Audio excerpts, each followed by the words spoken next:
c'est un vétérinaire que mon mari connaît bien qui est là, donc on sait que ce sera bien fait. Et j'espère que plus jamais, un seul agriculteur n'aura à subir ce qu'on est en train de subir aujourd'hui. La forte mobilisation n'a rien changé. Les 83 bêtes de cette exploitation du Doubs doivent être euthanasiées. Un crève-cœur pour la famille d'éleveurs et ses proches. On a tous les trois fait la même classe en agriculture, c'est ce qu'on voulait faire plus tard. Et ça ne nous donne plus envie. Ça nous dégoûte un peu. Ça me fait mal au cœur pour mon papa, pour ma famille, mon papy. Puis je remercie tout le monde d'être venu quand même. On va sauver la ferme quand même si on n'a plus de vaches, on va sauver la ferme. Dès l'aube, près de 300 personnes ont cheminé jusqu'à cette ferme familiale située à quelques kilomètres de Besançon.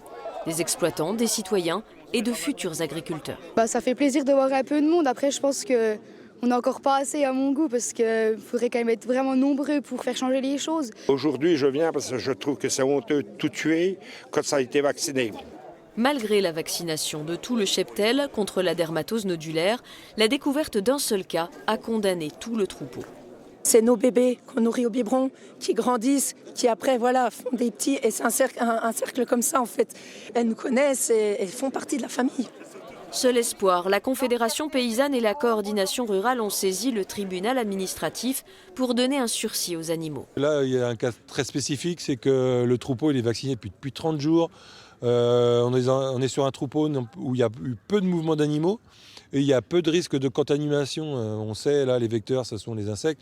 Et là, il y a des gelées depuis plusieurs jours. Alors pourquoi ne pas attendre?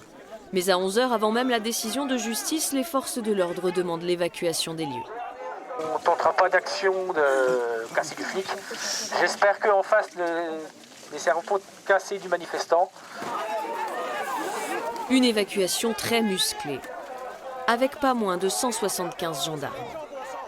Dépêchée sur site, la directrice de cabinet de la préfecture assure.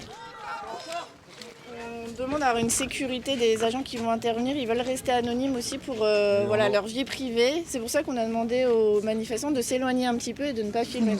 13h, la décision du tribunal n'est toujours pas rendue. Les camions des services vétérinaires en charge de l'abattage débarquent déjà. 1 heure plus tard, le tribunal tranche. Le troupeau sera entièrement euthanasié.